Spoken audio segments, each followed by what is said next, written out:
नमस्कार, स्वागत है आपका बिहार समाचार में। तो बीजेपी की तरफ से खबर आ रही है कि इस बार के बाद अब नीतीश कुमार मुख्यमंत्री नहीं बनेंगे। सुशील कुमार मोदी भी अब उप मुख्यमंत्री नहीं रहेंगे। अब मुख्यमंत्री किसी और को बनाने की बात हो रही है। तो वहीं दिवाली और छठ पर सरकार ने बिहार वालों के लिए बड़ी घोषणाएं कर दी है। तो आज की बड़ी खबरों पर बात करने से पहले आपसे अनुरोध है, कृपया वीडियो को एक लाइक अवश्य कर दीजिएगा।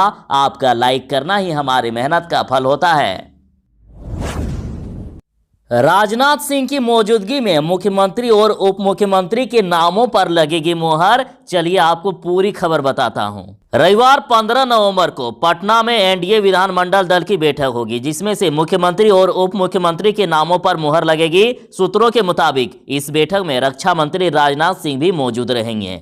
और सबसे खास बात कि ये अब चर्चा में है कि बीजेपी उप मुख्यमंत्री के तौर पर अब नया चेहरा ला सकती है। खबर आ रही है कि सुशील मोदी को इस बार हटाया जा रहा है और इस बार बीजेपी किसी ऐसे चेहरे को उप मुख्यमंत्री का पद सौंप सकती है जिसे बीजेपी 2025 में सीएम फेस के तौर पर पेश कर सके, क्योंकि माना जा रहा है कि यह सीएम नीतीश कुमार का मुख्यमंत्री के तौर पर आखिरी कार्यकाल होगा।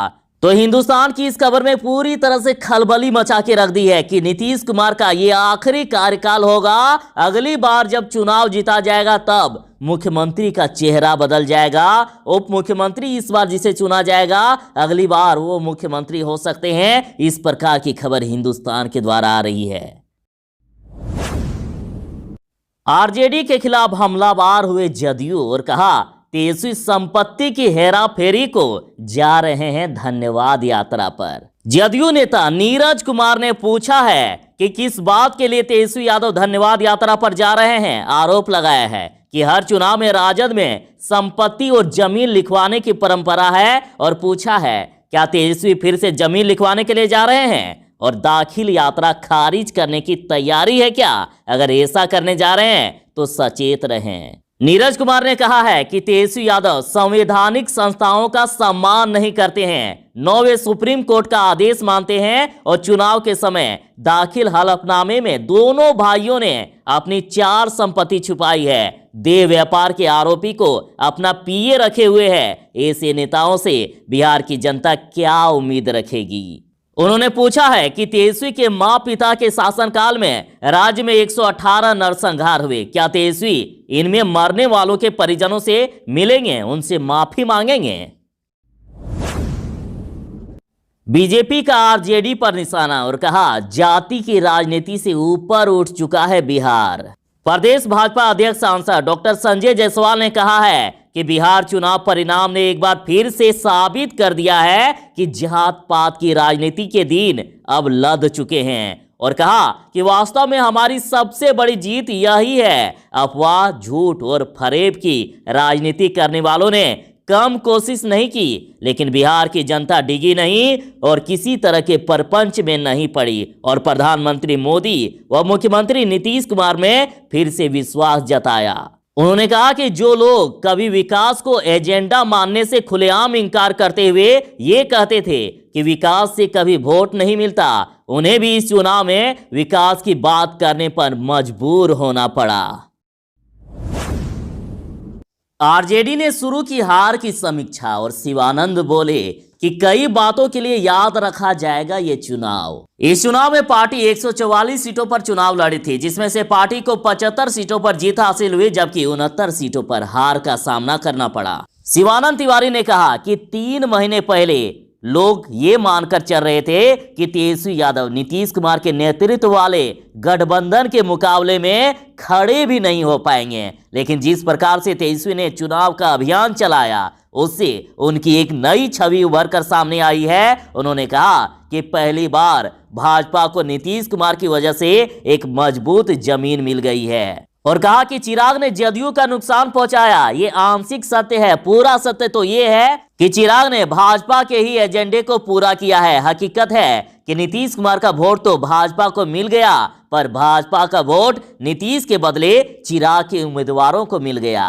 पीएम या जेपी नड्डा ने एक बार भी नहीं कहा कि चिराग के उम्मीदवार को वोट देने वाले भाजपा और नरेंद्र मोदी के विरोधी हैं। और कांग्रेस का जो हाल हुआ उससे अब भाजपा का विकल्प बनने की उम्मीद छोड़ देनी चाहिए।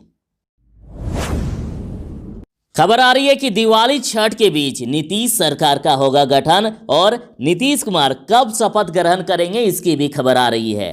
एनडीए के द्वारा बिहार फतह के बाद अब सरकार गठन को लेकर कवायद शुरू कर दी गई है और इसी कड़ी में सीएम नीतीश कुमार का शपथ ग्रहण और मंत्रिमंडल गठन को लेकर तैयारी शुरू कर दी गई है। बताया जा रहा है कि नीतीश कुमार दिवाली और छठ के बीच मुख्यमंत्री पद की शपथ ग्रहण कर सकते हैं। खबर यह भी आ रही है कि सोमवार को शपथ ग्रहण कर सकते हैं क्योंकि सोमवार को शुभ मुहूर्त माना जा रहा है। वहीं नए मंत्रिमंडल में से कौन कौन होंगे इन पर भी एनडीए की सभी दलों के बीच मंथन जारी है। बताया जा रहा है कि सुशील मोदी के बदले बीजेपी की ओर से कामेश्वर चौपाल को डिप्टी सीएम बनाया जा सकता है। मतलब खबर आ रही है कि इस बार उप मुख्यमंत्री सुशील कुमार मोदी नहीं बल्कि कोई और होंगे। बड़ी खबर आ रही है कि बिहार में अब लोकल ट्रेन चल सकती है। नियमित रूप से लोकल ट्रेन चलने को लेकर खबर तो देखिए, बिहार में बंगाल की तरह लोकल ट्रेनों का परिचालन होगा शुरू। रेलवे कर रही है तैयारी। चलिए जानते हैं खबर। बिहार दैनिक यात्री संघ ने लोकल ट्रेनों की संख्या बढ़ाने की मांग की है ताकि दैनिक यात्रियों की परेशानी खत्म हो सके। संघ ने कहा है कि जिस तरह से रेलवे मंत्रालय के अनुसार पश्चिम बंगाल में लोकल ट्रेन सुबह 8 बजे से 11 बजे तक और शाम को 4:30 बजे से 8:30 बजे तक चल रही है, उसी तरह बिहार में भी लोकल ट्रेन का परिचालन बढ़ाकर सुबह 8 बजे से 11 बजे तक और शाम को 4:30 से 8:30 तक कर दिया जाए। संघ के महासचिव नंद किशोर प्रसाद ने कहा है कि सवारी गाड़ियों की कमी से निजी कर्मचारियों, मजदूरों, सब्जी दूध बेचने वाले यात्रियों, मरीजों, महिलाओं व दैनिक यात्रियों को काफी कठिनाई का सामना करना पड़ रहा है। हमारे देश के प्रधानमंत्री नरेंद्र मोदी ने सैनिकों के साथ मनाई दिवाली और बोले कि आप हैं तो देश है। पीएम मोदी ने जैसलमेर बॉर्डर के लोंगेवाला चौकी पर सैनिकों के साथ दिवाली मनाई और मोदी ने जवानों को संबोधित करते हुए कहा कि आप सभी वीरों को मेरी तरफ से 130 करोड़ देशवासियों की तरफ से दिवाली की बधाई। उन्होंने कहा कि देश की सरहद पर हो, आसमान पर हो या फिर समंदर में, राष्ट्र रक्षा पर जुटे हुए देश की बेटियों और बेटे, सुरक्षा बल, हर किसी को दिवाली के इस पावन पर्व पर नमन करता हूं। प्रधानमंत्री ने जवानों को संबोधित करते हुए कहा कि आप हैं तो देश है। पीएम ने कहा कि मैं आपके बीच प्रत्येक भारतवासी की शुभकामनाएं लेकर आया हूं, देशवासियों का प्यार लेकर आया हूं।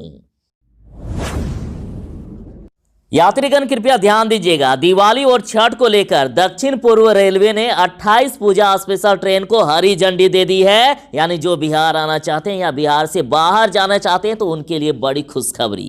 आपको मैं कुछ ट्रेनों की लिस्ट बता देता हूं, वैसे आप वीडियो का डिस्क्रिप्शन चेक कर लें। तो देखिए, Howrah Pondicherry, Howrah Digha special train, Howrah Ernakulam, Howrah Tatanagar, Howrah Puri, Howrah Ranchi, Santragachi Pune, Hatia Lokmanya Tilak terminal Mumbai special train, Howrah Yesvantpur, Tatanagar Yesvantpur, Howrah Sambalpur Shalimar Thiruvananthapuram, Howrah Kanyakumari, Howrah Yesvantpur, Ranchi Patna, Ranchi Jaynagar, Tatanagar Patna, Shalimar Gorakhpur, Tata Chhapra Tata special train, Ranchi Jaynagar Ranchi special train. संख्या आप देख लीजिएगा। बाकी हटिया पूर्णिया, टाटानगर दानापुर, तो इस तरह से कई सारे स्पेशल ट्रेन चलाए जा रहे हैं। आप स्क्रीन पर भी देख रहे हैं और वीडियो का डिस्क्रिप्शन में आपको पूरी लिस्ट मिल जाएगी।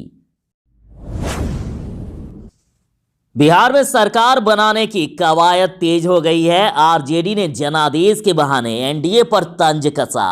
राजद नेता मनोज कुमार झा ने एनडीए पर तंज कसते हुए कहा कि जनादेश पर शासनादेश भारी हो गया। उन्होंने कहा, प्रिय बिहार, आपका शुक्रिया। 10 लाख सरकारी नौकरी के लिए जागे बिहार के युवा, समान काम समान वेतन के लिए आतुर हमारे भाई बहन, संविदा कर्मियों, जीविका दीदियों, आशा कर्मियों, आंगनबाड़ी सेविका या सहायिका, किसे मालूम था कि जनादेश को शासनादेश निगल जाएगा। जय हिंद, जय बिहार। बिहार शिक्षक नियोजन को लेकर सरकार का बड़ा आदेश और कहा 9 दिसंबर तक मेधा सूची प्रकाशित नहीं करने वाले नियोजन इकाई पर एक्शन लिया जाएगा, उन पर कार्रवाई की जाएगी। निदेशक प्राथमिक शिक्षा डॉक्टर रंजीत कुमार सिंह ने सभी जिला शिक्षा पदाधिकारी को पत्र लिखा है और पत्र में कहा गया है कि पटना हाईकोर्ट ने वर्ग 1 से 5 तक के अभ्यर्थी की मेगा सूची में डीएलएड तथा बीएड योग्यताधारी अभ्यर्थी को एक साथ सम्मिलित करते हुए मेगा सूची तैयार करने एवं नियुक्ति की कार्रवाई करने का आदेश दिया है। अदालत के आदेश के अनुपालन में सभी नियोजन इकाई को निर्देश दिया जाता है कि संबंधित सभी नियोजन इकाई वर्ग 1 से लेकर 5 तक के अभ्यर्थी के संयुक्त रूप से तैयार मेगा सूची को 28 नवंबर 2020 तक संबंधित जिला के वेबसाइट पर अपलोड कर दे। 5 दिसंबर 2020 तक ऑनलाइन आपत्ति प्राप्त किया जाए एवं आपत्ति निराकरण के उपरांत अंतिम रूप से मेगा सूची 9 दिसंबर 2020 तक एनआईसी की वेबसाइट पर अपलोड कर दे और 9 दिसंबर तक यदि ये काम नहीं हुआ तो उनके खिलाफ एक्शन लिया जाएगा। जरा ध्यान दीजिएगा, पटना सहित इन 3 जिलों में पटाखे फोड़ने पर प्रतिबंध है। यदि पटाखे फोड़े तो आईपीसी के तहत गंभीर कार्रवाई की जाएगी। जरा ध्यान दीजिएगा, तो बिहार राज्य प्रदूषण नियंत्रण बोर्ड ने एनटीए के निर्देश का पालन करते हुए पटना, मुजफ्फरपुर और गया में पटाखों की बिक्री या इस्तेमाल पर पूरी तरह से प्रतिबंध लगा दिया है। और राज्य प्रदूषण नियंत्रण बोर्ड ने एक बयान जारी किया है जिसमें से कहा है कि तीनों शहरों में पटाखों की बिक्री या इस्तेमाल पर प्रतिबंध है क्योंकि उनका वायु प्रदूषण स्तर बहुत ही खराब है। हालांकि अधिकरण ने यह कहा है कि जिन शहरों में वायु की गुणवत्ता मध्यम या इससे कम स्तर की है वहां केवल हरित पटाखों की बिक्री हो सकेगी और मध्यम वायु गुणवत्ता वाले शहरों और कस्बों में दिवाली और गुरु पर्व पर रात 8 बजे से 10 बजे तक, छठ पर सुबह 6 बजे से लेकर 8 बजे तक